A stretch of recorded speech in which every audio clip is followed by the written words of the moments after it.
मैं रोशनी अपने सुनने वालों के लिए लेकर आई हूँ द हाउस ऑफ 1000 कैंडल्स का छठा भाग। अभी तक आपने इसके 5 भाग सुने होंगे, जो कि मेरेडिथ निकल्सन द्वारा लिखा गया एक नॉवल है, जिसे कि 1905 में लिखा गया था। अब हम जिस मोड़ पर हैं वहाँ हमारे मुख्य पात्र को पता चला है कि जिस लड़की से वो प्यार करने लग गए हैं वो लड़की वो नहीं है जो भी समझ रहे थे, और जबकि वो पात्र है जिसे वो नापसंद करते हैं लेकिन उससे कभी मिले नहीं हैं। तो अभी तक तो हम मार धाड़ और गोलियां चलना और ये सब देख रहे थे, लेकिन अब देखते हैं कि जब यहाँ थोड़ा सा प्यार की नरमाई इस कहानी में आती है तो कैसा होता है। तो चलिए, अब हम हैं अध्याय नंबर 17 पर और इसका नाम है सिस्टर थेरेसा। तो शुरू करते हैं आज का एपिसोड नंबर 6। ऐसी और भी जानकारी थी जो मैं प्राप्त करना चाहता था, और उस रात स्टूडेंट को जाने देने से पहले मैंने उससे उगलवाने में कोई झिझक महसूस नहीं की। ओलिविया ग्लैडिस आर्मस्ट्रॉन्ग सिंसिनाटी में रहती थी। उसके पिता वॉलनट हिल्स में एक धनी चिकित्सक थे।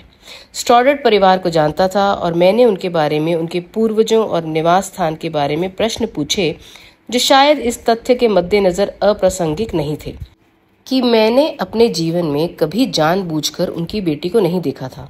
जब मैं अब पीछे मुड़कर देखता हूं तो उस समय प्राप्त की गई मेरी जानकारी वॉलनट हिल्स सिंसिनाटी के आर्मस्ट्रॉन्ग के इतिहास और सामाजिक स्थिति को छूती हुई अत्यधिक लगती है। लेकिन रेवरेंड पॉल स्टोडर ने इतनी कम परेशानी के साथ जो जिज्ञासा संतुष्ट की, वह तत्काल रुचि और महत्व की थी।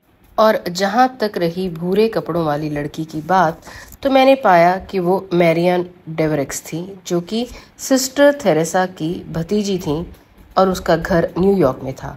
वहाँ वो अपनी एक और आंट के साथ रहती थी क्योंकि उनके माता पिता की मृत्यु हो चुकी थी और अक्सर सेंट अगाथा में आती रहती थी।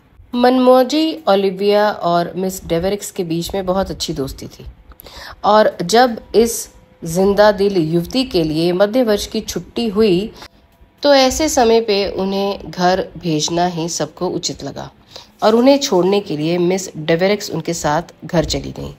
जाहिर तौर पर ये एक यात्रा थी, लेकिन वास्तव में इस आघात की ताकत को कम करने के लिए कि उन्हें स्कूल से एक मुसीबत की तरह समझा जा रहा था। ये एक सुंदर कहानी थी और इसने मिस डेवरेक्स के बारे में मेरे पहले से ही उच्च विचारों को और बढ़ा दिया, जबकि उसी समय मैं अज्ञात ओलिविया ग्लैडिस के लिए भी काफ़ी प्रशंसा से भर गया। जब स्टूडेंट मुझे छोड़कर चले गए तो मैंने दराज से जॉन मार्शल ग्लेनम की वसीयत की अपनी प्रति निकाली और पिकरिंग द्वारा न्यूयॉर्क में मुझे दिए जाने वाले पहली बार इस चिट्ठी को मैंने दोबारा पढ़ा। इसमें एक प्रावधान था जिसके बारे में मैंने एक बार भी नहीं सोचा था, और जब मैंने अपने कमरे में मेज पर पतले टाइप किए गए पन्नों को ठीक किया तो मैंने इसे बार बार पढ़ा, हर बार इसे एक नए प्रकाश में समझा। बशर्ते आगे उक्त जॉन ग्लेनम के उक्त मैरियन डेवरेक्स से विवाह की स्थिति में या उक्त जॉन ग्लेनम द्वारा इस वसीयत के प्रावधानों को स्वीकार करने की तारीख से 5 वर्ष के भीतर उक्त व्यक्तियों के बीच विवाह के किसी वादे या अनुबंध की स्थिति में पूरी संपदा एनाडेल में सेंट अगाथा स्कूल की पूर्णतः संपत्ति बन जाएगी। बूढ़े आदमी की ये धौंस, मैंने अंत में बड़बड़ाते हुए कहा, अपने दादा की चतुराई के लिए सम्मान के साथ कॉपी को मोड़ते हुए, जिन्होंने अपने उत्तराधिकारियों के लिए इतने सारे दरवाजे बंद कर दिए। इस पैराग्राफ की व्याख्या करने के लिए किसी वकील की आवश्यकता नहीं थी। अगर मैं ग्लेनम में 1 साल के लिए बसने से उनकी संपत्ति सुरक्षित नहीं कर सकता था तो मुझे वैकल्पिक उत्तराधिकारी से शादी करके इसे हासिल नहीं करना था। यहाँ स्पष्ट रूप से उन स्थितियों में से एक नहीं थी जो अक्सर उपन्यासकारों द्वारा गढ़ी जाती है, जिसमें बदकिस्मत उत्तराधिकारी एक पैसा भी नहीं होने के कारण सुंदर चचेरी बहन से शादी करता है जिसे भाग्य मिलता है, और फिर वे हमेशा के लिए एक साथ खुशी से रहते हैं। जॉन मार्शल ग्लेनम ने अपनी योजनाओं की ऐसी किसी भी अवस्था के खिलाफ स्पष्ट रूप से प्रावधान किया था। बदमाश चालू बुढ़ा जॉन मार्शल ग्लेनम। मैं खड़ा हुआ और उसकी तस्वीर के सामने झुक गया। अगली सुबह मेरी मेल के ऊपर एक छोटा सा लिफाफा पड़ा था, बिना स्टैंप लगा हुआ, तथा उस पर किसी ने मुझे संबोधित करते हुए हाथ से लिखा था। बेट्स ने बताया, फर्ग्यूसन इसे यहाँ छोड़ गया है। मैंने खोला और पढ़ा, यदि सुविधा हो तो श्री ग्लेनम कृपया इस सप्ताह किसी दिन 4 बजे सेंट अगाथा में आए। सिस्टर टेरेसा उनसे मिलना चाहती हैं। मैंने धीरे से सीटी बजाई। सिस्टर टेरेसा के प्रति मेरी भावनाएं पूरी तरह से घृणा और विरोध की थीं। मैं उनसे जानबूझकर बचता रहा था और मुझे इस बात पर आश्चर्य हुआ कि उन्होंने मुझसे मुलाकात की इच्छा जाहिर की है। शायद वह ये जानना चाहती थीं कि मैं ग्लेनम हाउस को कब तक छोड़ रहा हूँ, या शायद वह मुझे मेरी आत्मा के खतरों के बारे में चेतावनी देना चाहती थीं। किसी भी मामले में मुझे उनके नोट की गुणवत्ता पसंद आई और मैं ये जानने के लिए उत्सुक था कि उन्होंने मुझे क्यों बुलाया। इसके अलावा मैरियन डेवरेक्स उनकी भतीजी थी और ये पूरी तरह से सिस्टर के पक्ष में था। 4 बजे मैं सेंट अगाथा क्षेत्र में गया और उस इमारत के दरवाजे पर घंटी बजाई जहां मैंने ओलिविया को उस शाम छोड़ा था जब मैंने उसे चैपल में पाया था। एक सिस्टर ने मुझे अंदर आने दिया। वे मुझे एक छोटे से स्वागत कक्ष में ले गई जहां मैंने कल्पना की कि शायद आने वाले माता पिता को यहीं बिठाया जाता था और वो मुझे छोड़कर चली गई। मुझे एक स्कूली लड़के की तरह महसूस हुआ जिसे अनुशासन के लिए एक सख्त गुरु के सामने बुलाया गया है। मैं अपने दस्ताने से अपनी टोपी को बेकार में पीट रहा था जब हॉल में एक तेज कदमों की आवाज़ सुनाई दी और तुरंत एक भूरे रंग के कपड़े पहने व्यक्ति दरवाजे पर दिखाई दिया। श्री ग्लेनम? ये एक गहरी समृद्ध आवाज़ थी, एक आश्वासन की आवाज़, एक आवाज़ क्या मैं कह सकता हूँ दुनिया की, एक आवाज़ क्या मैं जोड़ सकता हूँ एक ऐसी महिला की जो बिना किसी लाक लपेट के जो कहना चाहती है कह देती है। उसके माथे पर सफ़ेद पट्टी ने 2 अद्भुत ग्रे आंखों को उभारा जो दयालुता से जगमगा रही थी। उसने एक पल मुझे देखा, फिर उसके होंठ मुस्कान में खुल गए। ये कमरा बहुत ही भयानक है, तुम मेरे साथ यहाँ आ जाओ। वह अधिकार के भाव के साथ मुड़ी जो उनकी निर्विवाद विशिष्टता का एक हिस्सा था और कुछ ही क्षण बाद मैं एक सुंदर बैठक कक्ष में बैठा था जिसकी खिड़कियों से अंधेरे जंगल और उसके पार जमीन पर झील का दृश्य दिखाई देता था। मुझे डर है मिस्टर ग्लेनम कि आप पड़ोसी होने के लिए तैयार नहीं हैं और अगर मैं आपको परेशान कर रही हूँ तो आपको मुझे माफ़ करना चाहिए। उसकी मुस्कान, उसकी आवाज़, उसका व्यवहार सब आकर्षक था। मैंने उसे एक खूंसट बूढ़ी औरत के रूप में चित्रित किया था जो उस दुनिया से दूर छिप गई थी जिसने उसे कोई खुशी नहीं दी थी। सिस्टर टेरेसा, माफ़ी तो मेरी तरफ से होनी चाहिए। यहाँ आने के बाद से मैं बहुत व्यस्त रहा हूँ, परेशान और हैरान भी। हमारी युवतियों को ये भ्रम सताता है कि आपके घर में भूत है, उन्होंने मुस्कुराते हुए कहा और बात यहाँ खत्म हो गई। उन्होंने अपने पतले सफ़ेद हाथों को घुटनों पर मोड़ लिया और सरलता से सीधे बोलने लगी। मिस्टर ग्लेनम, मैं आपसे कुछ कहना चाहती हूँ, लेकिन मैं ये तभी कह सकती हूँ जब हम दोस्त बने। मुझे डर है कि आप हमें यहाँ दुश्मन की तरह देख रहे हैं। ये आप बहुत कठोर शब्दों का इस्तेमाल कर रही हैं सिस्टर टेरेसा, मैंने टालते हुए उत्तर दिया। मैं आपसे ये कहना चाहती हूँ कि मुझे पूरी उम्मीद है कि आपको वह सब कुछ पाने से कोई नहीं रोक सकेगा जो श्री ग्लेनम चाहते थे कि आप प्राप्त करें। धन्यवाद सिस्टर टेरेसा, आपकी दयालुता और उदारता के लिए, मैंने बिना किसी आश्चर्य के कहा। बिल्कुल नहीं, अगर मैं आपके प्रति दयालु महसूस नहीं करती हूँ और आपको शुभकामनाएं नहीं देती हूँ तो ये मेरी तरफ से बेवफाई होगी आपके दादाजी के लिए जो कि मेरे मित्र थे और हमारे परिवार के दोस्त भी थे। और अगर मैं कहूँ कि मेरी भतीजी के लिए भी बेवफाई, मिस डेवरेक्स, मुझे उसका नाम उच्चारण करने में एक विशेष आनंद मिला। मिस डेवरेक्स आपके दादाजी के अच्छे इरादों से बहुत परेशान हैं जिन्होंने अपनी वसीयत में उनका नाम लिख दिया है। आप निसंदेह समझ सकते हैं कि किसी भी संवेदनशील व्यक्ति को ऐसी परिस्थितियों में कितनी असहजता होगी। मुझे खेद है कि आप उनसे कभी नहीं मिले।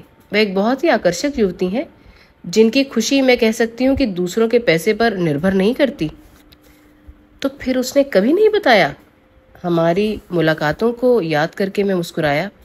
मुझे यकीन है कि यही सच है सिस्टर टेरेसा। अब मैं आपसे एक नाजुक मामले के बारे में बात करना चाहती हूँ। मैं अच्छी तरह से समझती हूँ कि श्री ग्लेनम ने कितनी संपत्ति छोड़ी, इसमें मेरा कोई लेना देना नहीं है, लेकिन ये मामला मेरे ध्यान में अप्रिय तरीके से लाया गया है। आपके दादा ने इस स्कूल की स्थापना की थी। उन्होंने इन इमारतों के लिए ज़्यादातर पैसे दिए थे मेरे कुछ और दोस्त हैं जिन्होंने योगदान देने की पेशकश की, लेकिन उन्होंने सब कुछ करने पर ही जोर दिया, इसलिए हमने किसी और से मदद नहीं ली। लेकिन अब श्री पिकरिंग इस बात पर जोर दे रहे हैं कि पैसा या कम से कम उसका कुछ हिस्सा सिर्फ एक ऋण था। मैं सुन रहा हूँ। श्री पिकरिंग ने मुझे बताया कि इस मामले में उनके पास कोई विकल्प नहीं है। कानून के अनुसार उन्हें यह धन संपत्ति को ऋण के रूप में वसूलना होगा। यह निस्संदेह सच है, एक सामान्य प्रस्ताव के रूप में। उसने मुझे न्यूयॉर्क में बताया कि उसके पास आपके खिलाफ $50,000 का दावा है। हाँ, यही रकम है। मैं आपसे कहना चाहती हूँ मिस्टर ग्लेनम कि अगर जरूरत पड़ी तो मैं वह रकम दे सकती हूँ। सिस्टर टेरेसा, कृपया आप इसके बारे में परेशान ना हो। मेरे दादाजी के मामलों के बारे में बहुत सी बातें हैं जो मुझे समझ में नहीं आती हैं, लेकिन मैं उनके किसी पुराने दोस्त को ठगे जाते हुए नहीं देखूंगा। इस सब में जितना दिख रहा है उससे कहीं ज्यादा है। ऐसा लगता है कि मेरे दादाजी ने मरने से पहले अपनी ज्यादातर संपत्ति खो दी थी, लेकिन फिर भी उनकी छवि एक बहुत ही सतर्क व्यवसायी की है। जैसा कि आप जानते ही होंगे, विदेशों में ये धारणा है कि आपके दादाजी ने ये बात छिपाई थी कि उनके पास कितनी संपत्ति है और उसे वो कहाँ छिपा के जा रहे हैं। और ये कहना गलत नहीं होगा कि श्री पिकरिंग, जो कि निष्पादक हैं, इस बात का पता लगाने में असमर्थ रहे हैं। आप ठीक कह रही हैं सिस्टर। मेरा भी ये मानना है कि मिस्टर पिकरिंग इस समस्या को हल करने में सक्षम नहीं है, मैंने कहा और हंस दिया। लेकिन बेशक आप और वह खोई हुई संपत्ति को खोजने में प्रयास का सहयोग चाहेंगे। मैं थोड़ा आगे झुकी। जैसे ही उसकी आंखें मेरी आंखों से मिली, उसने गहरी दिलचस्पी से मेरी जांच की। मैं आपसे खुलकर क्यों नहीं बोलूंगा सिस्टर टेरेसा? मेरे पास आर्थर पिकरिंग को बदमाश मानने के लिए हर कारण है। वह इस पैसे की तलाश में मेरे साथ सहयोग करने की परवाह नहीं करता। सच तो ये है कि वह संपत्ति के निपटान में मुझे एक कारक के रूप में खत्म करना चाहता है। मैं सावधानी से बोल रहा हूँ, मैं ठीक से जानता हूं कि मैं क्या कह रहा हूं। उन्होंने अपना सिर थोड़ा झुकाया और एक पल के लिए चुप हो गई। आप जो कह रहे हैं वह बहुत गंभीर है। जी हाँ, और उसका अपराध भी उतना ही गंभीर है। मुझे अजीब लग सकता है कि मैं आपसे बात कह रहा हूं जबकि मैं एक अजनबी हूं, और आपकी मेरे बारे में कोई बहुत अच्छी ना राय रखने के लिए आपको माफ किया जा सकता है। उन्होंने अपना चेहरा मेरी ओर घुमाया। उनका चेहरा अत्यंत सौम्य और परिष्कृत था। ऐसा चेहरा नहीं था जिसे स्वार्थ या कपट के विचार से जोड़ा जा सके। मैंने आपको बुलाया मिस्टर ग्लेनम क्योंकि मैं आपके बारे में बहुत अच्छी राय रखती थी, क्योंकि एक कारण ये भी है कि आप अपने दादा के पोते हैं, और उनकी ग्रे आंखों में दोस्ताना चमक ने उनकी ईमानदारी के बारे में मेरे मन में जो भी संदेह था उसे दूर कर दिया। मैं आपको अपनी सुरक्षा का ख्याल रखने के लिए चेतावनी देना चाहती थी।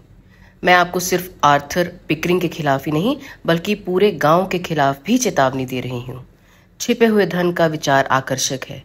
एक रहस्यमय घर और एक खोया हुआ खजाना एक बहुत ही आकर्षक संयोजन बनाते हैं।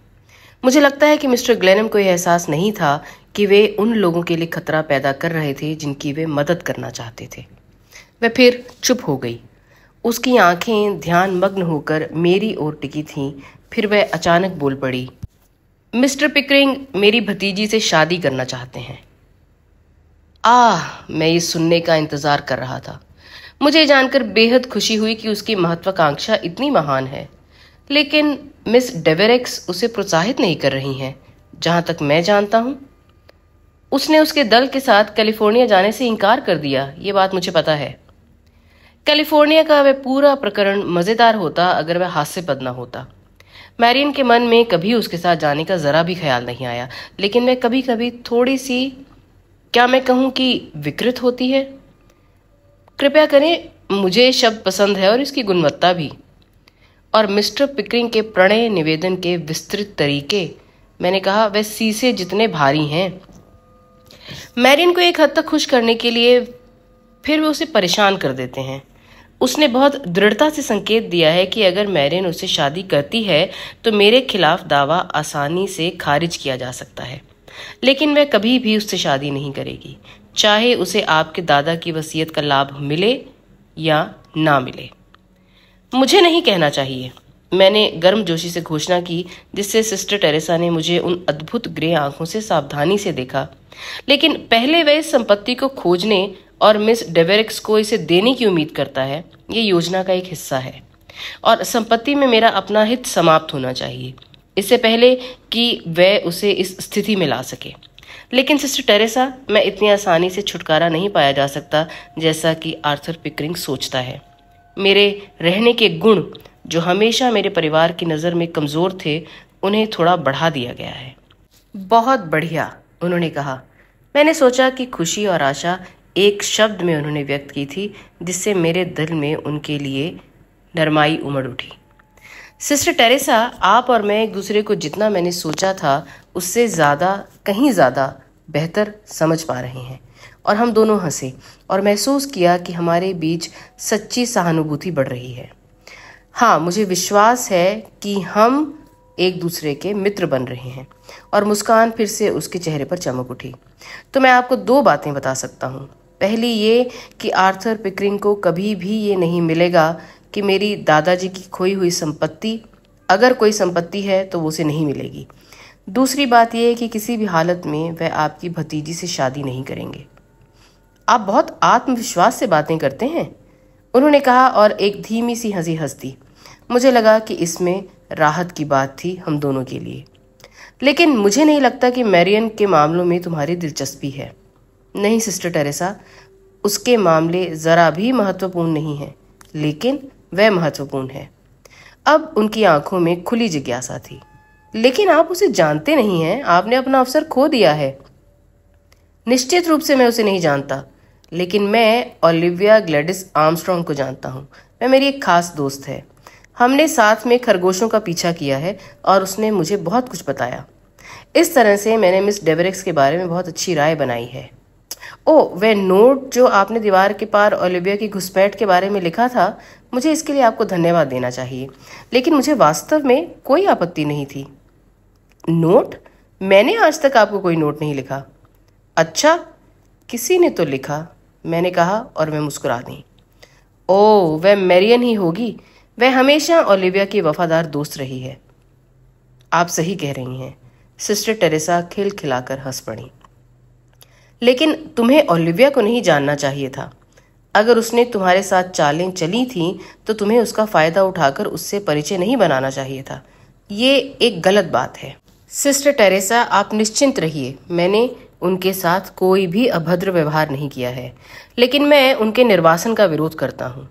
उसके बिना यहाँ का परिदृश्य केवल आकाश, बर्फ और लकड़ी जैसा है। ऐसे लगता है जैसे यहाँ की जान ही चली गई। हमें भी उसकी याद आती है, सिस्टर टेरेसा ने जवाब दिया। अब हमारे पास करने के लिए कम काम जो है, लेकिन फिर भी मैं इसका विरोध करता हूँ, मैंने खड़े होते हुए कहा। सिस्टर टेरेसा, मैं अपनी तरफ से आपका धन्यवाद करता हूँ कि आपने मेरे लिए समय निकाला। और मैं आपसे वादा करता हूँ कि जो संपत्ति का एक कर्ज है जो आपको दोबारा परेशान नहीं करेगा। तो फिर हमारे बीच समझौता हो गया। अब हम दुश्मन तो नहीं हैं, है ना? नहीं नहीं, कम से कम ओलिविया के खातिर हमें दोस्त बने रहना होगा। मैं घर गया और समय सारणी का अध्ययन करने लगा। इसके साथ शुरू होता है अध्याय नंबर 8, सुनहरी तितलियां। यदि आप उन संदेहवादी लोगों में से हैं जिन्हें पुस्तक में पढ़ी गई प्रत्येक अमावस्या को कैलेंडर से सत्यापित करना पड़ता है, और यदि आपको ये देखकर दुख होता है कि इतिहासकार ने समुद्री पंचांग की गणना के विपरीत लंगर उठाया और पाल फैलाया, तो मैं आपका ध्यान मध्य पश्चिमी और दक्षिणी रेलवे की दिसंबर 1901 की समय सारणी की इन मदों की ओर आकृष्ट करना चाहता हूँ। दक्षिण की ओर जाने वाली एक्सप्रेस शाम 4 बजे के ठीक 53 बाद एनाडेल से गुजरी। इसे ठीक 11 बजे सिंसिनाटी पहुंचना था। मुझे विश्वास है कि ये बातें पर्याप्त रूप से स्पष्ट हैं। नैतिकता और उद्देश्यों के छात्र से मैं एक और बात कहना चाहूंगा। मैरियन डेवेरिक्स से किए गए अपने वादे को पूरा करने के लिए मैंने ग्लेनम हाउस से भागकर छल करने का संकल्प किया था। वहां से भागकर मैंने अपने दादा की संपत्ति के किसी भी हिस्से पर अपना अधिकार खो दिया। मैं ये जानता था और बिना किसी अफसोस के इस मुद्दे को स्वीकार करता हूँ।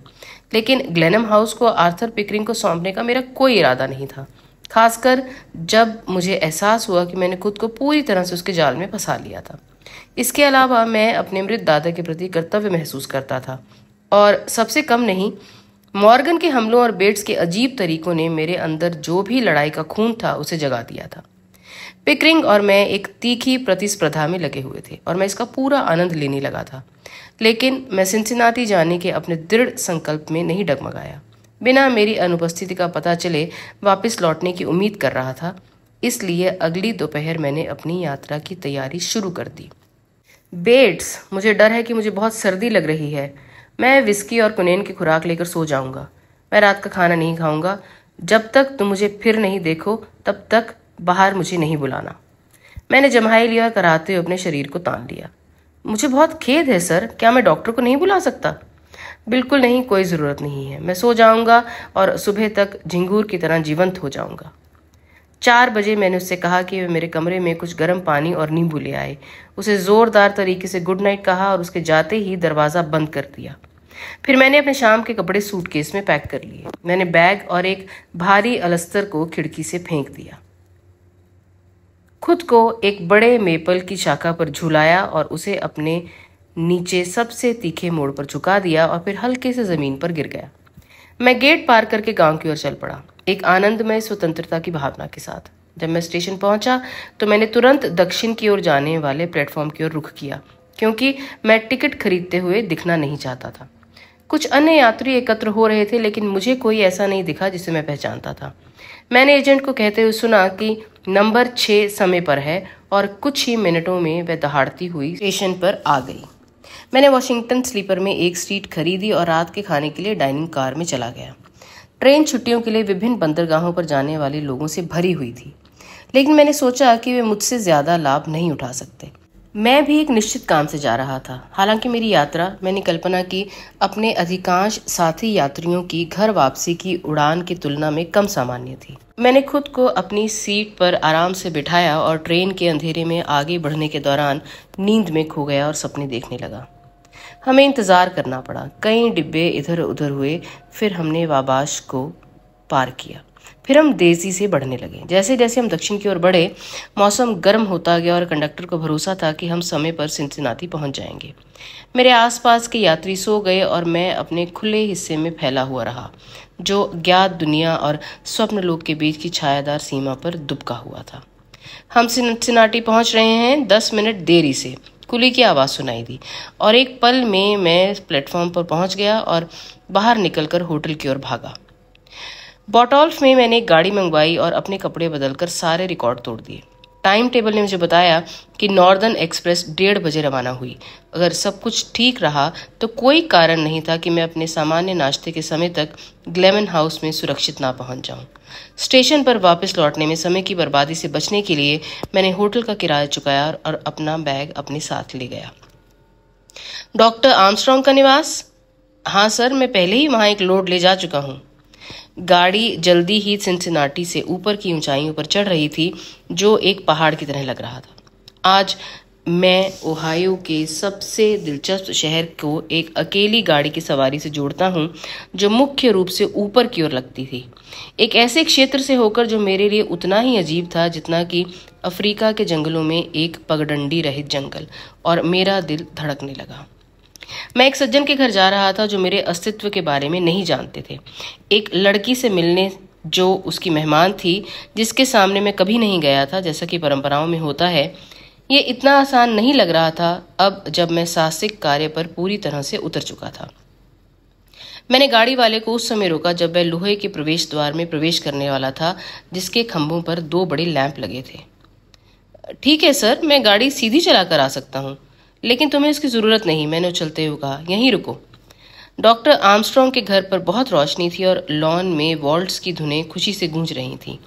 जब मैं पैदल चल रहा था तो कई गाड़ियां मेरे सामने से गुजरी। मैं एक फैशनेबल समय पर पहुंच गया था, लगभग 12 बज रहे थे। और अब जब मैं घर पहुंच गया था तो बिना किसी घुसपैठिए के बाहर निकाले जाने के लिए कैसे प्रवेश किया जाए, ये एक बड़ी समस्या थी। मुझे अपनी ट्रेन पकड़नी थी और इससे नाराज मेजबान के पास कोई स्पष्टीकरण नहीं था, जिसका पहला आवेग शायद मुझे पुलिस के हवाले करना था। मैंने एक चक्कर लगाया और घर का अध्ययन किया, एक ऐसे दरवाजे की तलाश में जिससे मैं देर से आने वाले मेहमानों के स्वागत के लिए तैनात मेजबान और परिचारिका की अप्रिय जिब्राल्टर से गुजरे बिना अंदर प्रवेश पा सकूं। उष्णकटिबंधीय पौधों से भरे एक लंबे कंजर्वेटरी में मुझे ये अवसर मिला। सैर करने वाले लोग घर के दूसरे हिस्से में एक निकास द्वार से निकलकर बेकर में चले गए, जिसे मैं देख नहीं पाया। एक सुंदर चश्मा पहने सज्जन ने जहां मैं खड़ा था वहां से 1 गज की दूरी पर एक कांच का दरवाजा खोला, हवा सूंघी और अपने साथी से कहा जब वह कंजर्वेटरी में वापस मुड़ा, बर्फबारी का कोई निशान नहीं है, ये बिल्कुल भी क्रिसमस का मौसम नहीं है। मैं ताड़ के पेड़ों के बीच से चला गया और मैंने तुरंत अपना कोट और टोपी उतार कर फेंकी, उन्हें झाड़ियों के पीछे जाने दिया और साहस पूर्वक दरवाजा खोलकर अंदर प्रवेश किया। बॉल रूम 3री मंजिल पर था, लेकिन मेहमान रात के खाने के लिए नीचे उतर रहे थे और मैं चौड़ी सीढ़ी के नीचे खड़ा हो गया और लापरवाही से ऊपर देखा, जैसे कि किसी का इंतजार कर रहा हूँ। ये एक बड़ी और शानदार भीड़ थी और जब मैं इंतजार कर रहा था तो कई खूबसूरत चेहरे मेरे सामने से गुजरे। सभा के आकार ने मुझे हिम्मत दी और मैंने आत्मसंतुष्ट होकर अपने दस्ताने ठीक किए। वह चश्माधारी सज्जन जिसने रात की हवा की सांस ने मुझे खुले कंजर्वेटरी के दरवाजे का एक मूल्यवान संकेत दिया था, अब मेरे पास आया और खड़ा हो गया। उसने अंतरंग मित्रता के साथ अपना हाथ मेरी बांह पर रख दिया। ऊपर हॉल में हर्षोल्लास और तेजी से दौड़ते पैरों की आवाजें गूंज रही थी और फिर सीढ़ियों से नीचे उतरते समय रुकी हुई मेहमानों की पंक्तियों के बीच लिटिल रेड राइडिंग हुड के वेश में एक सांवली हंसती हुई लड़की आई, जिसके साथ तालियां और हंसी गूंज रही थी। ये ओलिविया है, उसने शर्त जीत ली है, चश्मा पहने सज्जन ने कहा, और लड़की जिसके काले बाल उसके चेहरे पर लहरा रहे थे हमारे पास दौड़ी और उसे अपनी बाहों में भर लिया और उसे चूम लिया। ये एक आकर्षक चित्र था। सीढ़ियों पर आकृतियां, सुंदर सुडौल बच्चा, चारों ओर उत्सुक खुश चेहरे। मैं कॉमेडी के इस दृश्य में इतना अधिक दिलचस्पी ले रहा था कि मैं असहज नहीं हो सका। फिर सीढ़ियों के शीर्ष पर उसकी ऊंचाई उसके सफेद गाउन से और भी बढ़ गई। मैरियन डेवरिक्स वहां खड़ी थी, एक पल के लिए झिझकते हुए, जैसे कोई पक्षी पंख उड़ाने से पहले रुकता है, और फिर हंसते हुए पंक्तियों के बीच से उस ओर दौड़ती हुई चली गई जहां ओलिविया ने उसका सामना खिलखिलाते हुए किया था। जंगल में लड़की के आकर्षण में अब सुंदर नारित्व की गरिमा जुड़ गई थी और मेरा दिल इस विचार से उछल पड़ा कि मैंने कभी उससे बात की थी, कि मैं वहां इसलिए था क्योंकि उसने मुझे आने के जोखिम के बारे में ताना मारा था। ऊपर सीढ़ियों पर एक गहरी घड़ी ने आधी रात का घंटा बजाना शुरू कर दिया और हर कोई चिल्लाया, मैरी क्रिसमस और ओलिविया जीत गई, और फिर से सबने ताली बजाई, जिसमें मैंने सद्भावना के साथ शामिल होना उचित समझा। मेरे पीछे कोई मुझे बता रहा था कि अभी क्या हुआ था। घर की सबसे छोटी बेटी ओलिविया को बॉल में आने से मना कर दिया गया था। मिस डेवरिक्स ने अपने मेजबान के साथ शर्त लगाई थी कि ओलिविया आधी रात से पहले बॉल में आएगी, और ओलिविया ने हर मुसीबत के खिलाफ हर साजिश को नाकाम करके वहां पर अपनी एंट्री पा ली थी और क्रिसमस की शुरुआत में मुख्य हॉल में आ गई थी। शुभ रात्रि, शुभ रात्रि, असली ओलिविया ने मंडली का उपहास करते हुए कहा और मुड़कर तालियां बजाते हंसते हुए भीड़ में वापस चली गई। चश्मा पहने सज्जन ओलिविया के पिता थे और उन्होंने मैरियन डेवरिक्स को माता पिता के अनुशासन के उल्लंघन को प्रोत्साहित करने के लिए मजाक में डांटा, जबकि वह उसे अपनी शर्त हारने पर चिढ़ा रही थी। फिर उसकी नज़र पहली बार मुझ पर पड़ी। मैं थोड़ा मुस्कुराई, लेकिन अपने मेजबान से शांति से बात करना जारी रखा। ये स्थिति मुझे पसंद नहीं आई। मैंने इतनी दूर की यात्रा इसलिए नहीं की थी और डॉक्टर आर्मस्ट्रॉन्ग के घर में चोरी से इसलिए नहीं घुसा था कि नीली आंखों वाली लड़की की तलाश में कि वह मुझे देखकर किसी दूसरे आदमी से बात करती रहे जब मैं उसके पास खड़ा हूँ। मैं अधीरता से उसके करीब गया और मुझे एहसास हुआ कि 4 अन्य युवा पुरुष सफ़ेद वेस्टकोट और दस्ताने पहने हुए, जो मेरे ही तरह बेदाग थे, उसे मुक्त होते ही अपने कब्जे में लेने के लिए तैयार खड़े थे। मैं सिंसिनाटी के लोगों के सामने हार नहीं मानना चाहता था, इसलिए मैं डॉक्टर आर्मस्ट्रॉन्ग की ओर बढ़ा। मैं आपसे क्षमा चाहता हूँ डॉक्टर, मैंने उस आश्वस्तता के साथ कहा जिसके लिए मैं आज भी शर्मिंदा हूँ। ठीक है बेटे, मैं भी आर्केडी में रहा हूँ, उसने प्रसन्नतापूर्वक माफ़ी मांगते हुए कहा और उसे अपना हाथ मेरी बांह पर रख दिया और मैं मैरियन डेवरिक्स को लेकर आगे बढ़ गया। उसने मुझे मेरा लड़का कहा, इसलिए मैं अवश्य ही परीक्षा में पास हो जाऊंगा। मैंने उसकी ओर देखने की हिम्मत ना करते हुए कहा। उसे डर है कि कहीं वह तुम्हें पहचान ना ले। उसका चेहरों को याद रख ना पाना शहर में मजाक का विषय है। हम बड़े हॉल के एक शांत कोने में पहुंचे और मैंने उसके लिए एक सीट ढूंढी। मुझे देखकर तुम्हें आश्चर्य नहीं हुआ? तुम्हें पता था कि मैं आऊँगा? मैं सारी दुनिया से दुश्मनी लेकर भी तुम्हारे लिए आ सकता था, सिर्फ तुमसे मिलने के लिए। उसकी आंखें एकदम गंभीर हो गईं। तुम क्यों आए? मैंने नहीं सोचा था कि तुम इतने मूर्ख हो। ये सब इतना दुर्भाग्यपूर्ण है। तुम्हें नहीं पता कि मिस्टर पिकरिंग। वह बहुत व्यथित थी और ये नाम उसके गले से निकल नहीं रहा था। हाँ, क्या हुआ उसे? मैंने हंसते हुए कहा। मैं कैलिफोर्निया के लिए निकल चुका है, और वह भी तुम्हारे बिना। वह जल्दी जल्दी उत्सुकता से मेरी ओर झुकते हुए बोली, नहीं, आप नहीं जानते, आप नहीं समझते। वह यहाँ है। उसने शिकागो में अपनी कैलिफोर्निया यात्रा छोड़ दी। उसने मुझे टेलीग्राम किया और मैं आज रात यहाँ उसके आने की उम्मीद करूँ। तुम्हें तुरंत जाना होगा, तुरंत। ओ, लेकिन आप मुझे डरा नहीं सकती, मैंने कहा, ये समझने की कोशिश करते हुए कि उस घर में पिकरिंग के साथ मुलाकात का क्या मतलब हो सकता है। नहीं, उसने चिंता से इधर उधर देखा। वे देर से आने वाले थे। वह और टेलर, वे आर्मस्ट्रॉन्ग को अच्छी तरह जानते हैं। वे अब किसी भी समय आ सकते हैं। कृपया तुम यहाँ से चले जाओ। लेकिन मेरे पास तो बस कुछ ही मिनट हैं। क्या आप नहीं चाहेंगे कि मैं उन्हें शहर के नीचे स्टेशन पर बिठाऊं? कुछ बातें हैं जो मैं कहना चाहता हूं, और आर्थर पिकरिंग और मैं एक दूसरे से डरते नहीं हैं। लेकिन तुम्हें उसे यहाँ नहीं मिलना चाहिए। सोचो, इसका मेरे लिए क्या मतलब होगा? तुम बहुत मूर्ख हो मिस्टर ग्लेनम। मुझे नहीं पता था कि तुम आओगे। लेकिन आप तो मुझे आजमाना चाहती थी ना? आपने मुझे चुनौती दी थी। वह मैं नहीं थी, वह ओलिविया थी। वह अधिक सहजता से हंसी। मैंने सोचा, हाँ, तुमने क्या सोचा? कि मैं एक मरे हुए आदमी के पैसे से अपने हाथ पैर बंधवा कर बैठा रहूंगा। नहीं, ये कोई बुरी किस्मत की बात तो नहीं है, लेकिन तुम एक बच्चे की भूमिका निभा रहे हो। मैं वास्तव में ओलिविया से प्यार करती हूँ, और ऐसा लग रहा था कि परियां मेरी रक्षा कर रही हैं, और बिना किसी वास्तविक शरारत के अध्याय के अंत तक एक ऐसे बच्चे की भूमिका निभाई जा सकती है। काश मैं ओलिविया होती, उसने कहा। उसकी आंखें उससे दूर थीं। ये तो बेकार की बात है। मुझे अभी तक ये भी नहीं पता कि आपका नाम क्या है, और मुझे इसकी परवाह भी नहीं है। आइए कल्पना करें कि हमारे पास कोई नाम नहीं है। मुझे यकीन है कि मेरा नाम किसी काम का नाम नहीं है, और मुझे अपने सारे जीवन बिना नाम के रहने में खुशी होगी, अगर केवल उसने आलस्य से दोहराया। अपना पंखा खोला और बंद किया। ये एक कमजोर नीला तिपहिया था जिस पर सुनहरे रंग की तितलियां बनी हुई थी। इतने सारे अगर सिर्फ हैं कि मैं चुनने में हिचकिचाता हूँ, लेकिन मैं एक का चयन करने का जोखिम उठाऊंगा। काश तुम सेंट अकाथा के पास वापस आओ, कल या अगले दिन नहीं, बल्कि मान लीजिए पहली नीली चिड़ियों के साथ। मेरा मानना है कि वे वहां के अग्रदूत हैं। उसकी सहजता मेरी आत्मा के लिए मरहम थी। उसकी एक बांह लंबे सफेद कपड़े में उसकी गोद में चुपचाप पड़ी थी। उसका दाहिना हाथ उसके गाल के कोमल वक्र के खिलाफ सुनहरी तितलियों को पकड़े हुए था। मोतियों का एक कॉलर उसके गले को जकड़े हुए था और उसके चेहरे की स्पष्ट रेखाओं को उभार रहा था। मुझे उसकी पवित्रता से आकर्षण सा महसूस हुआ। ये मेरे दिल को चीर सा गया, और मैं झील के किनारे के उदास घर और पिकरिंग और मेरे जेल की पत्थर की दीवारों के भीतर बिताए हफ्तों को भूल गया। जो दोस्त मुझे सबसे अच्छी तरह जानते हैं, वह कभी भी मुझसे किसी निश्चित समय पर कहीं भी होने का वादा पूरा करने की उम्मीद नहीं रखते। मैं नहीं बता सकती, शायद मैं ब्लूबर्ड्स का पीछा करते हुए इंडियाना चली जाऊं। लेकिन मैं ऐसा क्यों करूंगी अब जब मैं ओलिविया बनकर ये सब खेल नहीं खेल सकती? नहीं, मैं बहुत सुस्त हूँ।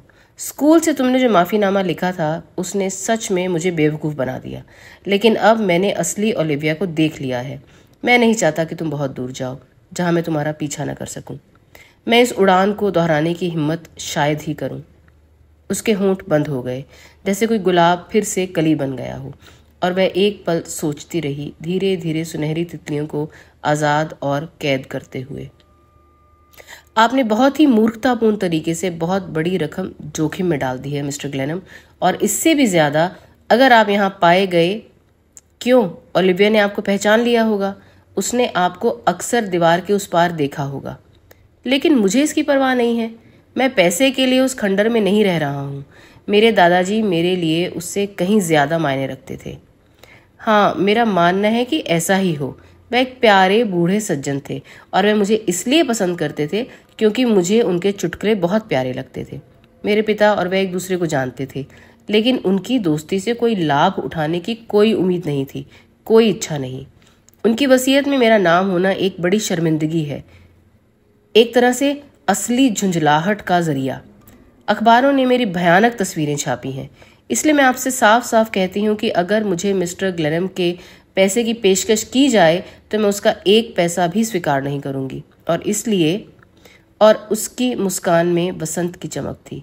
मैं चाहती हूँ कि आप वसीयत की शर्तों का पालन करें और अपने भाग्य का पैसा खुद लें। उसने तेजी से पंखा बंद किया और अपनी आंखें मेरी ओर उठाईं। लेकिन ये कोई भाग्य नहीं है, ये सब एक मिथक है, एक मजाक, मैंने घोषित किया। मिस्टर पिकरिंग ऐसा नहीं सोचते। उनके पास ये मानने के लिए हर कारण था कि मिस्टर ग्लेनम एक बहुत अमीर आदमी थे। ये संपत्ति आम जगहों पर नहीं मिल सकती, बैंक, सुरक्षा तिजोरी और ऐसी दूसरी जगहों पर। तो फिर आपको क्या लगता है कि ये कहाँ है, या बेहतर आपको क्या लगता है कि मिस्टर पिकरिंग को ये कहाँ लगती है? लेकिन ये मानते हुए कि ये किसी समुद्री डाकू की खजाने की तरह झील के किनारे दफन है, अगर पिकरिंग को ये मिल भी जाती है तो ये उसकी नहीं है। मृतकों को भी डकैती से बचाने के लिए कानून है। मैंने गर्मजोशी से निष्कर्ष निकाला। तुम कितने बेवकूफ हो। मान लो तुम नाव से गिर जाओ या गोली लग जाए गलती से, तो मुझे आखिरकार सारी दौलत उठानी पड़ेगी, और मिस्टर पिकरिंग इसे पाने का कोई आसान तरीका सोच सकते हैं। चोरी करना? हाँ, लेकिन तुम ऐसा नहीं करोगी। सीढ़ियों पर 12:30 बज गए और मैं खड़ा हो गया। तुम ऐसा नहीं करोगी, मैंने दोहराया। हो सकता है, तुम कैसे कह सकते हो? अब मुझे जाना ही होगा, लेकिन एक वादा करो, इस बात का कोई भी संकेत किसी को भी नहीं दोगी, कृपया। अगर तुम उसे हराओगे, अगर तुम अपना साल वहां बिताने में विफल रहे, तो हम इस एक चूक को अनदेखा कर देंगे। उसने मेरी ओर आंखों में स्थिर दृष्टि से देखा, पूरी तरह से बेपरवाह लेकिन असीम दयालुता से। तो वह रुकी, पंखा खोला, उसे प्रकाश में रखा और सुनहरी तितलियों का अध्ययन किया। हाँ, मैं सुन रहा हूँ। तो फिर मुझे देखने दो। ओह, जब तक मैं जीवित हूँ मैं कभी किसी खरगोश का पीछा नहीं करूँगी। अब जाओ, जल्दी जल्दी। लेकिन तुमने मुझे ये नहीं बताया कि हम पहली बार कब और कहाँ मिले थे। वह हंसी, लेकिन अपनी आंखों से मुझे दूर जाने का आग्रह किया। मैं ऐसा नहीं करूंगी। अगर आपकी याददाश्त इतनी खराब है तो मुझे याद रखना उचित नहीं है। मुझे आश्चर्य है कि अगर हम सिर्फ एक बार मिलें और एक दूसरे से परिचय करें तो कैसा लगेगा। शुभ रात्रि। अच्छा है आप आए। अब आपकी बात के पक्के वादे को मानते हुए स्क्वायर ग्लेनम्स, अब आप वापस जाएं। मैं मानती हूँ कि आप एक अच्छे सज्जन हैं। उसने मेरी ओर देखे बिना अपनी उंगलियों के पोरे मुझे दे दिए। एक नौकर जल्दी से अंदर आया। मिस डेवरिक्स, मिस्टर और मिसेस टेलर और मिस्टर पिकरिंग ड्राइंग रूम में हैं। अच्छा, बहुत अच्छा, मैं अभी आ रही हूँ। और फिर मुझसे बोली, उन्हें तुम्हें नहीं देखना चाहिए, वहाँ उस तरफ, वहाँ से जाओ। और वह दरवाजे पर खड़ी हो गई, मेरी ओर मुंह करके। उसके हाथ हल्के से फ्रेम को छू रहे थे, मानो मेरा रास्ता सुरक्षित करना चाह रहे हों। मैं आखिरी बार देखने के लिए मुड़ा और उसे प्रतीक्षा करते हुए पाया। उसकी आंखें गंभीरता से मेरी ओर झुकी हुई थीं। उसकी बाहें अभी भी आधी उठी हुई थीं, जो दरवाजे को रोके हुए थीं। फिर वह तेजी से हॉल में चली गई। बाहर आकर मैंने अपनी टोपी और कोट पाया और अपने सो रहे ड्राइवर को जगाया। वह पागलों की तरह शहर की ओर चला और मैं उत्तर की ओर जाने वाली स्लीपर में उस समय घुस गया जब वह स्टेशन से बाहर निकलने वाली थी। अध्याय 18 अब खत्म होता है और हम पहुंच गए अध्याय 19 पर। मैं एक पुराने दोस्त से मिला। जब मैं घर पहुंचा तो मुझे आश्चर्य हुआ कि पिछली रात बाहर निकलते समय मैंने जो खिड़की खुली छोड़ी थी वह बंद थी। मैंने अपना बैग नीचे रखा और सामने के दरवाजे की ओर सरक गया, ये सोचकर कि अगर बेट्स को मेरी अनुपस्थिति का पता चल गया है तो आगे कोई धोखा देने की कोशिश करना बेकार है। मैं मुख्य प्रवेश द्वार के बड़े दरवाजे खुले देखकर हैरान रह गया और सच में घबराकर मैं हॉल से भागा और वापस लाइब्रेरी में चला गया। सबसे नज़दीक का दरवाज़ा खुला था और जैसे ही मैंने अंदर झांका तो एक अजीब दृश्य सामने आया। कई जगहों पर अभी भी कुछ बड़ी गिरजाघर की मोमबत्तियां चमक रही थीं। उनकी लौ सुबह की धूसर रोशनी में अजीब तरह से बढ़ रही थी। किताबों को अलमारियों से निकालकर हर जगह बिखेर दिया गया था और नुकीले औजारों ने अलमारियों में बदसूरत घाव कर दिए थे। स्केच और तस्वीरों वाली दराजों को बाहर निकाल दिया गया था और उनकी सामग्री को इधर उधर फेंक दिया गया था और पैरों के नीचे रौंद दिया गया था। घर में कब्र की तरह सन्नाटा था। लेकिन जब मैं दहलीज पर खड़ा ये समझने की कोशिश कर रहा था कि क्या हुआ है, तो चिमनी के पास कुछ हलचल हुई और मैं आगे बढ़ा और सुनने की कोशिश करने लगा, जब तक कि मैं बड़े झूमर के नीचे लंबी मेज के पास खड़ा नहीं हो गया। फिर से मैंने किसी जानवर के जागने और खींचने जैसी आवाज सुनी। उसके बाद एक कराह सुनाई दी जो निस्संदेह मानव की थी।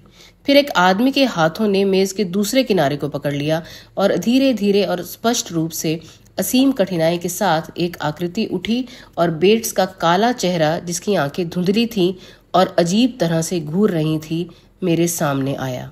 उसने अपना शरीर उठाया और मेज पर जोर से झुक गया। मैंने मोमबत्ती छीन ली और उसकी तरफ झुक गया ताकि ये सुनिश्चित कर सकूं कि मेरी आंखें मुझे धोखा नहीं दे रही हैं। मिस्टर ग्लेनम, उसने टूटी फूटी आवाज में कहा, मैं बेट्स हूं सर। ये तुम्हें क्या हुआ है? तुमने क्या किया है? मैंने पूछा। उसने अनिश्चितता से अपना हाथ अपने सिर पर रखा और ऐसे देखा जैसे अपने होश समेटने की कोशिश कर रहा हो। जो कुछ भी हुआ था उससे वह स्पष्ट रूप से चकित था और मैं उछलकर उसके पास गया और उसे सोफे पर लिटा दिया।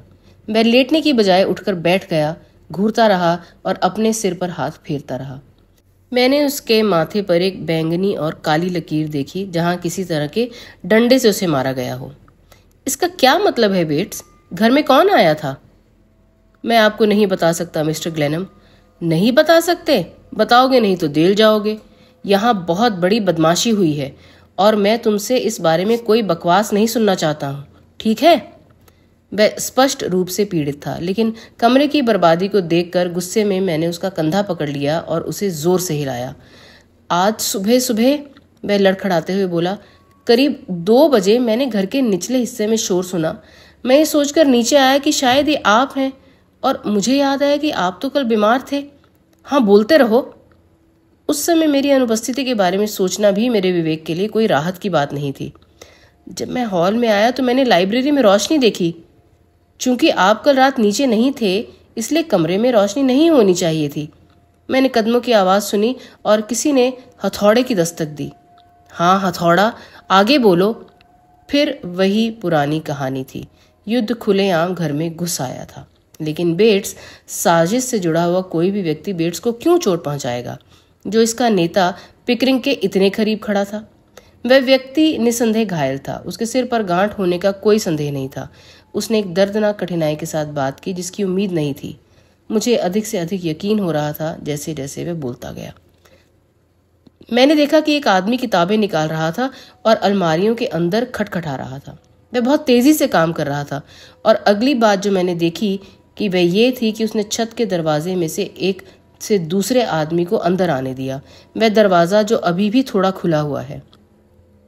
जैसे ही उसने संकेत देने के लिए थोड़ा सा मुड़कर देखा, वह चौंक गया और उसका चेहरा दर्द से तड़प उठा। इसकी चिंता मत करो, अपनी बाकी कहानी बताओ। फिर मैं दौड़कर अंदर गया, मेज से एक बड़ी मोमबत्ती उठाई और सबसे नजदीकी आदमी के पास गया। वे वहां चिमनी ब्रश पर काम शुरू करने वाले थे। ये श्री ग्लेनम का पूरे घर में सबसे पसंदीदा इलाका था और यही कारण था कि मैं चिमनी के सामने था। उन्होंने मुझे बहुत मारा सर। साफ है, मैं देख रहा हूं कि उन्होंने क्या किया। उन्होंने तुम्हारे साथ हाथापाई की, लेकिन चूंकि वो 2 थे और तुम 1। नहीं, हम भी 2 थे। आप समझ नहीं पा रहे हैं, हम 2 थे। एक और कोई आदमी था जो कहीं से भागता हुआ आया और उसने मेरा पक्ष लिया। पहले तो मुझे लगा कि ये आप हैं। लुटेरों ने भी ऐसा ही सोचा, क्योंकि इनमें से एक ने चिल्लाकर कहा, हे भगवान, ये तो ग्लेनम है। बस ऐसे ही, लेकिन ये आप नहीं थे, ये कोई और व्यक्ति था। ये तो कहानी दिलचस्प हो गई। फिर क्या हुआ? मुझे और कुछ याद नहीं, सिवाय इसके कि किसी ने मुझे पानी पिलाया, जिससे मेरे सर को काफ़ी आराम मिला। और अगली चीज़ जो मैंने देखी, वो मेज़ के पार से आपका चेहरा देखा। ये आदमी कौन थे बेट्स? जल्दी बोलो। मेरा लहजा सख्त था। मुझे लगा कि हमारे संबंधों का एक महत्वपूर्ण क्षण था। ठीक है, उसने जानबूझकर कहा, मैं किसी साथी आदमी के खिलाफ आरोप लगाना पसंद नहीं करता, लेकिन मुझे पक्का संदेह है कि उनमें से एक आदमी। हाँ, पूरा सच बताओ, नहीं तो तुम्हारे लिए ही बुरा होगा। मुझे डर है कि उनमें से एक फर्ग्यूसन था, जो सड़क के उस पार का माली है। ये वही था सर। बहुत अच्छा, अब दूसरा कौन था? मैंने उस पर अपनी नज़र नहीं डाली। मैं ये आपको पक्का बता सकता हूँ कि एक आदमी फर्ग्यूसन था और फिर वो दूसरा व्यक्ति आया जो मेरी मदद के लिए आया था। उसने आके सब घोलमाल कर दिया। अब मुझे नहीं पता कि बाकी लोग कौन थे सर। उसने जो कहा उसमें सोचने के लिए बहुत मसाला था। उसने मेरी संपत्ति की रक्षा अपनी जान पर खेल की थी। उसके सर पर चोट लगी थी, इस चीज़ से इनकार नहीं किया जा सकता था और मैं उसे गाली नहीं दे सकता था और उसकी ईमानदारी पर सवाल भी नहीं उठा सकता था, कम से कम जांच और अध्ययन के लिए समय के बिना तो नहीं। फिर भी मैंने उससे एक और सवाल पूछने की हिम्मत की। अगर तुम अनुमान लगा रहे हो तो क्या तुम्हें ये नहीं लगता कि दूसरा आदमी मॉर्गन ही होना चाहिए? उसने सीधा मुझसे नज़र मिलाई। मुझे लगता है ये पूरी तरह संभव है मिस्टर ग्लेनम। और जिस आदमी ने तुम्हारी मदद की वह शैतान कौन था? भगवान करे मुझे पता हो, लेकिन नहीं पता। वह गायब हो गया। मैं फिर से उसे देखना चाहता हूँ। अब तुम्हें अपने सर के लिए कुछ करना चाहिए। अगर तुम कहो तो मैं गांव के डॉक्टर को बुला लेता हूँ। नहीं सर धन्यवाद, मैं इसका ध्यान खुद ही रख लूँगा। और अब हम इसके बारे में चुप रहेंगे। इसका जिक्र किसी से नहीं करेंगे और इस पर चर्चा भी नहीं करेंगे। बिल्कुल नहीं सर। वह उठा और थोड़ा लड़खड़ाते हुए बड़ी चिमनी के पास गया। एक पल के लिए उस पर उसने अपना हाथ टिकाया और फिर बड़े दुलार के साथ उस शेल्फ पर हाथ फिराया। फिर अपनी आंखें फर्श पर टिका दी जो किताबों और चित्रों और अलमारियों से फाड़े गए कागजों से अटी पड़ी थीं और मोमबत्तियों से निकले मोम और वसा से भरी हुई थीं। दिन का उजाला अब तक बढ़ गया था जब तक कि रात के आगंतुकों द्वारा मचाई गई तबाही पूरी तरह से स्पष्ट नहीं हो गई थी। लुटेरों ने कमरे में भयानक गंदगी कर दी थी और मुझे लगा कि जब मलबे को बेट्स ने देखा तो उसके होंठ कांप रहे थे। ये श्री ग्लेनम के लिए एक बहुत बड़ा झटका होता। ये कमरा उनका गौरव था, उनका गौरव सर। वह रसोई की ओर चला गया और मैं सीढ़ियों से ऊपर अपने कमरे में भागा। मैंने अपनी मूर्खता को कोसा जिसकी वजह से मैंने अपनी खिड़की खुली छोड़ दी थी, क्योंकि निस्संदेह मॉर्गन और उसके नए सहयोगी सेंट अगाथा के माली ने घर में घुसने के लिए इसका फायदा उठाया था। बहुत संभावना है कि उन्होंने मेरी अनुपस्थिति देख ली होगी और निस्संदेह पिकरिंग को इसकी सूचना दी गई होगी। मैंने अपना दरवाज़ा खोला और विस्मय से चिल्लाते हुए वापस चला गया। मेरे शिफॉनियर पर दो खिड़कियों के बीच एक आदमी खड़ा था जो मेरा स्नान गाउन पहने हुए था, मेरा अपना। मैंने क्रोध के साथ देखा। उसकी पीठ मेरी ओर थी, उसके चेहरे पर उस्तरा था और वह शांति से अपने चेहरे की दाढ़ी बना रहा था।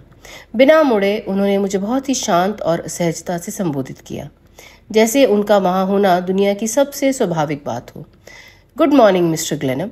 ये पोशाक बहुत ही बेकार है। मुझे लगता है कि शाम के कपड़े पहने सज्जनों के लिए खिड़की से बाहर जाना और दरवाजे से वापस आना इस देश का रिवाज है। आप सोच सकते हैं कि इसका उल्टा तरीका बेहतर है। लैरी, मैंने चिल्लाया। जैक, उस दरवाजे को लात मारकर बंद कर दो और उसमें ताला लगा दो, उसने तीखे गंभीर स्वर में आदेश दिया, जिसे मैंने अच्छी तरह याद किया और अभी अभी उसका स्वागत किया। कैसे, क्यों और कब? मेरे बारे में मत सोचो। मैं यहाँ हूँ कुछ दिनों के लिए दुश्मन को भगा दो और तुम मुझे पहले वर्तमान इतिहास के बारे में सबक दो। उसने ब्रश उठाया और अपनी पतलून पर काम करना शुरू कर दिया जिस पर कीचड़ और कांटेदार झाड़ियां चिपकी हुई थी। उसका कोट और टोपी कुर्सी पर पड़े थे, वो भी घिसके बहुत खराब हो चुके थे। लैरी के आदेशों का पालन करने से इनकार करने का कोई फायदा नहीं था और जैसे ही वह अपने कपड़े पहनने लगा मैंने उसे ग्लेनम हाउस में अपने प्रवास की मुख्य घटनाओं के बारे में यथासंभव कम शब्दों में बताया। मैं सावधानी से कपड़े पहनता रहा, मेरे शिफॉनियर से एक शर्ट और कॉलर निकालता रहा और मेरे संग्रह में से सबसे अच्छी टाई को अपनी निगाहों से चुनता रहा। कभी कभी वह संक्षिप्त रूप से कोई प्रश्न पूछता या फिर हंसता या बुरी तरह से गाली देता। जब मैंने पिकरिंग की यात्रा और निष्पादक के बीच हुई बातचीत की कहानी समाप्त की तो लैरी ने अपनी अंगुलियों में आधा बंधा हुआ स्कार्फ लेकर मेरी तरफ अपना मुंह घुमाया और सहानुभूति पूर्वक मुझे देखा। मैंने देखा कि चर्च के पोर्च में बेट्स खड़ा हुआ था। और आपने उन दोनों को मौके पर ही नहीं बुलाया और उनसे बात नहीं की? नहीं, मैं बहुत ज़्यादा हैरान था एक बात के लिए। मैं कहता हूँ कि वो तुम थे। और दूसरी बात ये कि मुझे नहीं लगता कि ये सही समय है। मैं उस आदमी को हरा दूंगा लैरी, लेकिन मैं चाहता हूँ वह अपना हाथ पूरी तरह से दिखा दे, इससे पहले कि हम किसी लड़ाई में उलझ जाएं। मैं घर और उसके रहस्यों के बारे में उतना ही जानता हूँ जितना वह जानता है। ये एक बहुत ही दुखी बात है। कभी कभी मुझे यकीन नहीं होता कि यहाँ एक शिलिंग भी है, फिर भी मुझे यकीन करना है कि बहुत कुछ दांव पर लगा है। सच तो ये है कि पिकरिंग यहाँ जो कुछ छुपा हुआ है उस खजाने को खोजने के लिए इतना जोखिम उठा रहा है। ये इस बात का एक अच्छा सबूत है कि इस जगह पर कुछ छिपा हुआ तो है, संभवतः, लेकिन वे तुम्हारा बहुत बड़ा बेवकूफ़ बना रहे हैं। अच्छा, अब तुम कहाँ थे, क्या बता रहे थे? ठीक है, मैंने शुरू किया और फिर मैं झिझक गया। मैंने मैरियन डेवरिक्स का जिक्र नहीं किया था और ये उस तरह के विश्वास के लिए समय नहीं लग रहा था। उसने अपनी जेब से सिगरेट निकाली और उसे सुलगाया। वाह, ये औरतें! अपने पूज्य दादा की वसीयत की शर्तों के अनुसार आपने अपने सारे अधिकार त्याग दिए हैं। आयरिश बार के एक नाकामयाब वकील होने के रूप में मुझे ऐसा लगता है कि जहां तक कानूनी स्थिति का सवाल है, आपने खुद को दुश्मनों के हवाले कर दिया है। आपका इसके बारे में क्या कहना है? बेशक मैंने अपने अधिकार खो दिए हैं, लेकिन मेरा मतलब ये नहीं है कि अभी किसी को भी ये बात पता चलेगी। मेरे बच्चे, अपने आप को धोखा मत दो। रात होने से पहले यहाँ के सभी लोग ये जान जाएंगे। तुम भाग गए, अपनी खिड़की खुली छोड़ गए, और दो सज्जन जो अंदर घुसने की सोच रहे थे, उन्हें लगा कि उन्हें परेशानी नहीं उठानी पड़ेगी। एक तुम्हारे ही कमरे से अंदर आया, बेशक तुम्हारी अनुपस्थिति को देखते हुए नीचे अपने दोस्त को अंदर आने दिया, और अफसोस की बात यह है कि जगह को तहस नहस कर दिया। हाँ, लेकिन आप यहाँ कैसे पहुंचे? अगर आपको ये बताने में आपत्ति ना हो तो। ये एक छोटी सी कहानी है। स्कॉटलैंड यार्ड का वह छोटा सा लड़का जिसने मुझे न्यूयॉर्क में बहुत परेशान किया और मुझे मेक्सिको ले गया, जिसके लिए वह हमेशा आग की तरह तड़पता रहे, उसने कभी हार नहीं मानी। हालांकि मैंने 3 दिन पहले इंडियानापोलिस में उसे धोखा दे दिया। मैंने उसे अपनी कोहनी पर रखकर पिट्सबर्ग के लिए एक टिकट खरीदा। मुझे लगता है कि उसने सोचा होगा कि मुझे पता नहीं है कि वो मेरा पीछा कर रहा है, और जितना दूर वह मुझे पूर्व में गिरफ्तार करेगा, मैं ब्रिटिश वाणिज्य दूत और ज्वार के पानी के उतना ही करीब पहुंच जाऊंगा। मैं उसके आगे स्टेशन में गया और पिट्सबर्ग स्लीपर में चला गया। मैंने अपना बैग अपने सेक्शन में रख दिया था। अगर वे इसे आपकी भयावह अमेरिका भाषा में ऐसा कहते हैं। बाहर देखा और उसे प्लेटफॉर्म पर आते देखा, तभी गाड़ी चल पड़ी। वे लुइसविले से लाए गए स्लीपर को जोड़ने के लिए इसे शंट कर रहे थे, और मेरी गाड़ी, या आप इसे जो भी कहें, शेड से बाहर निकलकर एक यार्ड में चली गई जहां सब कुछ बहुत शोरगुल से भरा और जटिल लग रहा था। मैं अंधेरे में उतर गया, ठीक उससे पहले जब वे गाड़ी को वापस खींचना शुरू कर रहे थे। खाली मालगाड़ियों की एक लंबी रेलगाड़ी बस निकल रही थी और मैंने अपना बैग एक वैगन में फेंक दिया और उसके ऊपर चढ़ गया। हम 1 घंटे या उससे भी ज़्यादा समय तक चलते रहे जब तक मैं पूरी तरह से खो नहीं गया। फिर मैंने एक ऐसी जगह पर रुकने का फ़ायदा उठाया जो संसार का अंत लग रहा था। बाहर निकला और चलता रहा। मैंने एक दिन एक शहर से अपना बैग आपको दिखाया जो कोकोमो के नाम से खुश था, बस इसे छुड़ाने के लिए। मैं आधी रात के करीब एनाडेल में चला आया। स्टेशन मास्टर की दयालुता के माध्यम से इस मध्ययुगीन चमत्कार को पाया और अपनी सामान्य सावधानी के साथ जांच कर रहा था जब मैंने एक सज्जन को खुली खिड़की से इस कमरे में प्रवेश करते हुए देखा। लैरी एक नया सिगरेट जलाने के लिए रुका। तुम्हारा हमेशा सही समय पर पहुंचने का तरीका रहा है, आगे बताओ। मुझे उसका पीछा करने का मन हुआ, और जब तक मैं यहाँ तुम्हारी खुदाई का थोड़ा बहुत अध्ययन कर पाया, नीचे कुछ आवाजें होने लगीं। ऐसा लग रहा था कि आयरिश गांव में सेंट पैट्रिक दिवस का जश्न मनाया जा रहा है, और मैं ये देखने के लिए सरपट नीचे गया कि क्या बात है। क्या तुमने कमरा देखा? अच्छा, उसने अपनी दाहिनी कलाई को कई बार घुमाया, मानो इसका परीक्षण हो रहा हो। हम सब ने वहाँ चिमनी के पास खूब मौज मस्ती की। एक और आदमी कहीं से अंदर घुस गया था, इसलिए वे 2 थे। तुम्हारा आदमी, मुझे लगता है कि वे तुम्हारा आदमी है, एक बड़ी पीतल की चीज के साथ बहादुरी से अपना बचाव कर रहा था, जो एक भव्य ऑर्गन के पाइप की तरह दिख रही थी, और मैं कुर्सी लेकर अंदर गया। मेरी उपस्थिति ने हमलावर दल को आश्चर्यचकित कर दिया, जिसने स्पष्ट रूप से सोचा कि मैं तुम हूं। मुझे कहना चाहिए, ये मेरे लिए बड़ी ही खुश करने वाली बात थी। आपने निस्संदेह बेट्स की जान बचाई और घर में लूटपाट होने से रोकी। फिर तुमने बेट्स को, जो कि यहाँ का नौकर है, उस पर पानी डाला, या कहूँ कि पानी दिया, और फिर ऊपर आ गए। हाँ, यही यही बात हुई है। तुम एक पत्थर की तरह मजबूत हो लैरी डोनोवन, सिर्फ तुम। और अब जॉन ग्लेनम, हमें काम पर लग जाना चाहिए, या फिर तुम्हें लग जाना चाहिए। जहाँ तक मेरा सवाल है, तुम्हारी उत्साहवर्धक संगति के कुछ घंटों के बाद, जब तक हम साथ साथ नहीं चलते, तब तक तुम एक कदम भी आगे नहीं बढ़ोगे। नहीं, भगवान की कसम, मुझे यहाँ एक लड़ाई लड़नी है, और अगर मैं इस संघर्ष में मर भी जाऊं तो मैं जीत जाऊंगा, और तुम्हें अंत तक मेरे साथ रहना होगा। लेकिन वसीयत के तहत आप एक बॉर्डर लेने की हिम्मत नहीं रखते। बेशक मैं हिम्मत रखता हूँ। जहाँ तक मेरा सवाल है, मेरे दादाजी ने कभी नहीं सोचा था कि मैं यहाँ अकेला बैठूंगा और मेरी हत्या कर दी जाएगी। जॉन मार्शल ग्लेनम मूर्ख नहीं थे, बिल्कुल नहीं। नहीं, लेकिन मैं नहीं चाहूँगा। ये थोड़ा अजीब है कि मेरी वजह से आपको आपकी पैतृक संपत्ति ना मिले, लेकिन मुझे आपको ये भी बताने की ज़रूरत नहीं है कि ये स्थिति मुझे पसंद है। ये मेरी तरह का काम है।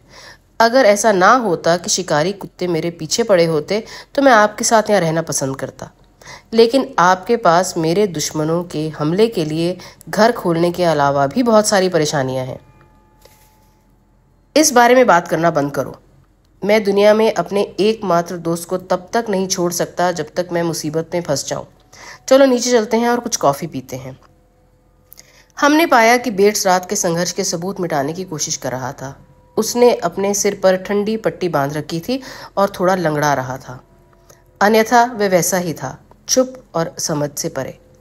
दिन के उजाले ने कमरे की सूरत को और बेहतर नहीं बनाया था। कई 100 किताबें फर्श पर बिखरी पड़ी थीं और जिन अलमारियों में उन्हें रखा गया था वो टूट गई थीं। बेट्स, अगर तुम हमें कुछ कॉफ़ी दे सको तो अभी के लिए यहाँ से जाओ। जी श्रीमान। और बेट्स, वह रुक गया और लैरी की पैनी निगाहें उस पर टिकी थीं। मिस्टर डोनोवन एक मित्र हैं जो कुछ समय के लिए मेरे साथ रहेंगे। हम दिन में बाद में उनके लिए कमरा ठीक कर देंगे। वह लंगड़ाता हुआ बाहर चला गया। लैरी की आंखें उसका पीछा करती रहीं। मैंने पूछा, तुम्हें क्या लगता है ये कैसा आदमी है? लैरी के चेहरे पर उलझन भरी झलक थी। बेट्स, तुम उसे क्या कहते हो? मेरे ख्याल से तो एक साहसी व्यक्ति है। लैरी ने चूल्हे से बड़ी सी मोमबत्ती उठाई जिससे बेट्स ने अपना बचाव किया था। वह बुरी तरह से मुड़ चुका कैंडल स्टैंड था और लैरी उसे देखकर मुस्कुराया। जो आदमी सामने के दरवाजे से बाहर गया था, शायद आज उसकी तबीयत ठीक नहीं है। तुम्हारा आदमी इस चीज़ को पवन चक्की की तरह घुमा रहा था। मैं इसे समझ नहीं पा रहा हूँ, मैं बुदबुदाया। मैं समझ नहीं पा रहा हूँ कि उसे दुश्मन से क्यों लड़ना चाहिए था। वे सभी पिकरिंग के आदमी हैं और बेट्स इस समूह का सबसे बड़ा बदमाश है। हाँ, हम इस बात पर बाद में विचार करेंगे। और क्या आप मुझे बताना चाहेंगे कि किस तरह की टेलो फाउंड्री है? मैंने अपने जीवन में कभी इतने सारे कैंडल स्टिक एक साथ नहीं देखे। मुझे लगता है कि मैं मेटलों का स्वाद चख रहा हूँ। मेरे पास आपका कोई पत्र नहीं था और मुझे लगा कि आप एक उदास फार्म हाउस में चुपचाप घूम रहे होंगे, ऊब से मर रहे होंगे, और यहाँ आप एक ऐसी जगह पे हैं जिसे कोई सरदार का शाही निवास होना चाहिए। संभवतः आपके पास सूप के लिए कच्चा पेट्रोलियम और मिठाई के लिए विप्ड सैलेड तेल है। मैं घोषणा करता हूँ, यहाँ रहने वाले व्यक्ति को चमक की एक उच्च मोमबत्ती शक्ति प्राप्त करनी चाहिए। ये पूरी तरह से अपार है। वह घूर कर हंसा। और छिपे हुए खजाने और रात के हमले और बीच की दूरी पर युवा कुंवारियाँ। हाँ, मैं वास्तव में थोड़ी देर रुकना चाहता हूँ। जब हम नाश्ता कर रहे थे तो मैंने अपनी जल्दबाजी भरी कहानी में जो अंतराल रह गए थे उन्हें पूरा किया, तथा अपने हृदय में जो राहत भरी अनुभूति हुई उसे मैं शब्दों में बयान नहीं कर सकता, क्योंकि मैं एक पुराने और विश्वसनीय मित्र की सहानुभूति पर पुनः निर्भर हो गया था। जब बेट्स आया और गया तो मैंने देखा कि लैरी उस आदमी की बारीकी से जांच कर रहा था। मैंने इस पर ध्यान नहीं दिया। जितनी जल्दी हो सके ताकि हम खुल के बात कर सकें, मैं उसके जाने का इंतजार कर रहा था। इसे ऊपर नीचे और चारों ओर से देखो। अब इसके बारे में क्या सोचते हो? मैंने पूछा। लैरी एक पल के लिए चुप हो गया। मैं निजी मामलों में लापरवाही से बात करने में माहिर नहीं था। इसमें आपको डराने या आपके दादाजी का पैसा हड़पने से कहीं अधिक कुछ है। मेरा अनुमान है कि इस घर में कुछ ऐसा है जिसे कोई व्यक्ति माना जाता है पिकरिंग खोजने के लिए बहुत उत्सुक है। हाँ, मुझे ऐसा लगने लगा है। अगर सिर्फ खोई हुई संपत्ति की तलाश का मामला होता तो वह यहाँ कानूनी तौर पर आ सकता था। हाँ, और जो भी हो उसे अच्छी तरह छिपाया जाना चाहिए। जहाँ तक मुझे याद है, जून में तुम्हारे दादाजी की मृत्यु हो गई थी और अक्टूबर में तुम्हें घर आने के लिए पत्र मिला था।